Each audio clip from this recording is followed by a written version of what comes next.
Hello everyone, welcome back to our biology class. Today we are going to learn the laws of Mendel. In the previous video, we were discussing about the breeding experiment of Mendel's. From that breeding experiment, Mendel's postulated three laws. That laws we can call as Mendel's law of inheritance. They are first law of dominance, second law of segregation, and last law of independent assortment. One by one we can learn. The first law of Mendel is known as law of dominance. It states that out of a pair of contrasting characters present together, only one is able to express itself while other remain suppressed. The one that expresses is the dominant character and the one unexpressed is the recessive. The recessive character can express only when the pair consists of both recessive genes. This is the law of dominance. Listen the explanation. Out of a pair of contrasting characters present together, we can take contrasting characters as capital T and small t. Capital T representing tallness of the plant, whereas small t representing shortness or dwarfness of the plant. Okay. Their genotype is heterozygous, means they are having different genes. Okay, one is capital and one is small t. Okay, so out of a pair of contrasting characters present together, only one is able to express itself while other remains suppressed. The one expressed is the dominant.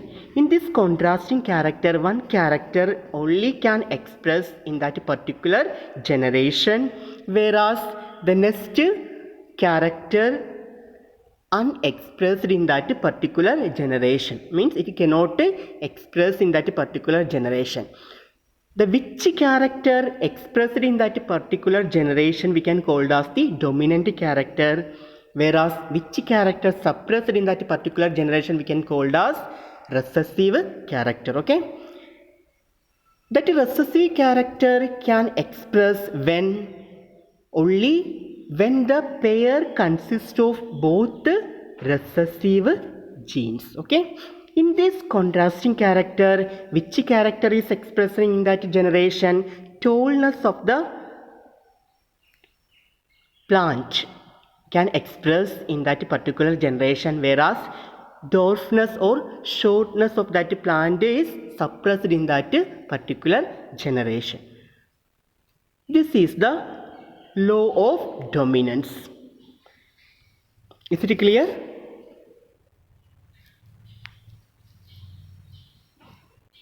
Next law we can call as law of segregation or the law of purity of gametes. What this law states: the two members of a pair of factors separate during the formation of gametes. They do not blend but segregate or separate into different gametes. The gametes combine together by random fusion at the time of zygote formation. Listen the explanation. The two members of a pair, we can take two members as capital T and small t. This genotype representing the tallness of the plant character. Okay,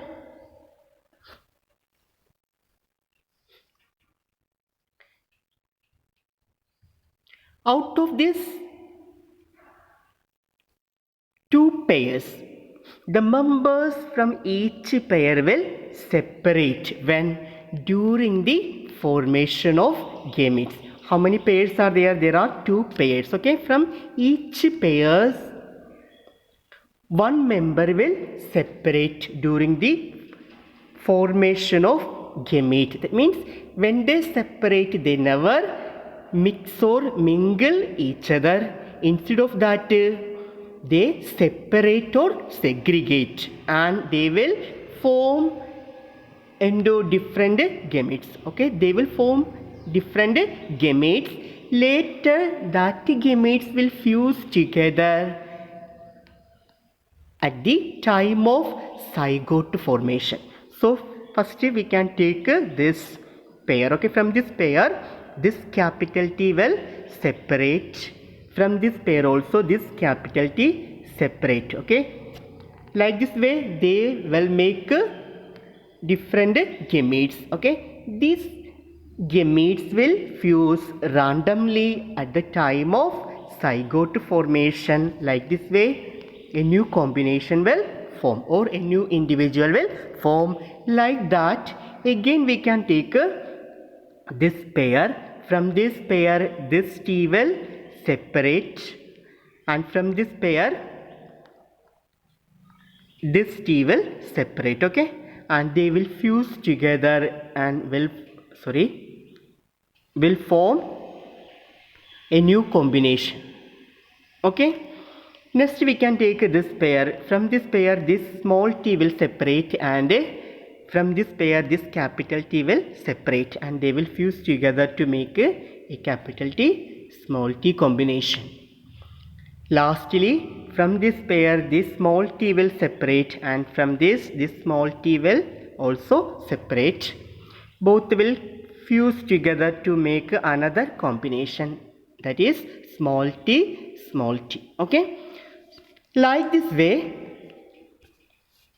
the two members of a pair of factors separate during the formation of gametes. They do not blend but segregate or separate into different gametes. That gametes combine together by random fusion at the formation of zygote. This is the law of segregation states. Is it clear?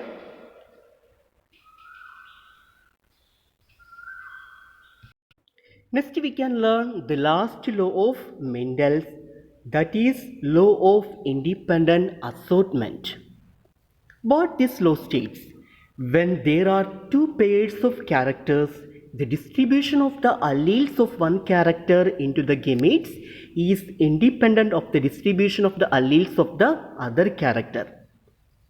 This is known as Mendel's law of independent assortment. Let us learn more about this law through an example. Listen, when there are two pairs of characters, the distribution of the alleles of the one character into the gametes is independent of the distribution of the alleles of the other character.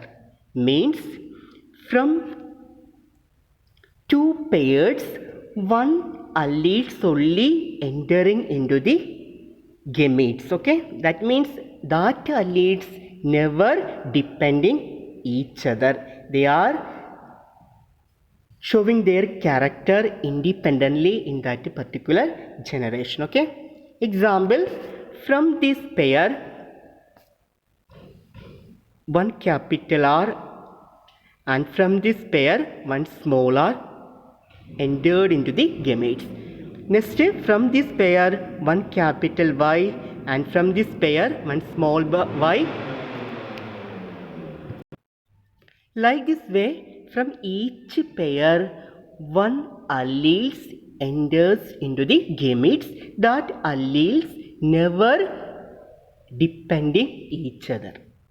That is the meaning of law of independent assortment. Is it clear? Next we can learn about mutation. Already this term we learned in the previous class. Once again we can recall. Mutation is a sudden change in one or more genes or in the number or in the structure of chromosomes.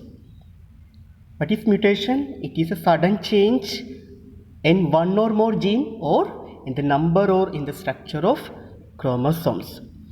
Mutation alters the hereditary material of an organism cell and result in a change in certain characters or trait. When mutation occurs, it will alter the hereditary material. Alters means it will change the hereditary material of an organism cell and result in a change in certain characters or trait in that particular organism. Example, sickle cell anemia. It is a blood disease caused by a gene mutation. The mutation causes change in DNA resulting in the production of sickle-shaped RBC cells. Normally we know that shape of RBC cells are biconcave or disc shaped. When these RBC cells change into sickle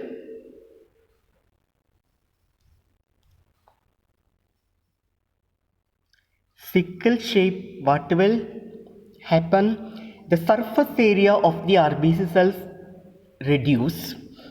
When the surface area reduces, it will affect the transportation of oxygen through it. Okay, normally due to the disc shape or biconcave shape, RBC cells having more surface area and it will help the transportation of more oxygen through it. But when it is changed into sickle shape, what will lose? That the surface area will reduce. It will affect the transportation of oxygen. Next, radioactive radiations. Radioactive radiations also alter the genes structure and the effect can be seen generation after generation. An atomic explosion which had occurred during World War II 1945 in Japan, that is in Hiroshima and Nagasaki, had led to a number of deformities in the body of plants and animals which are still persisting in them.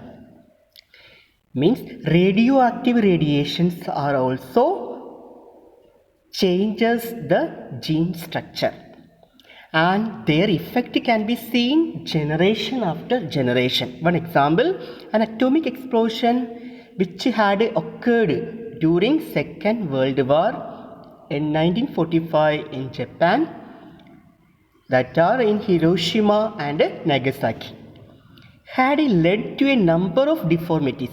Due to that atomic explosion, a number of deformities in the body of plants and animal which are still persisting.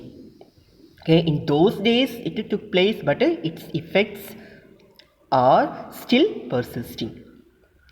That is the effect of radioactive radiation.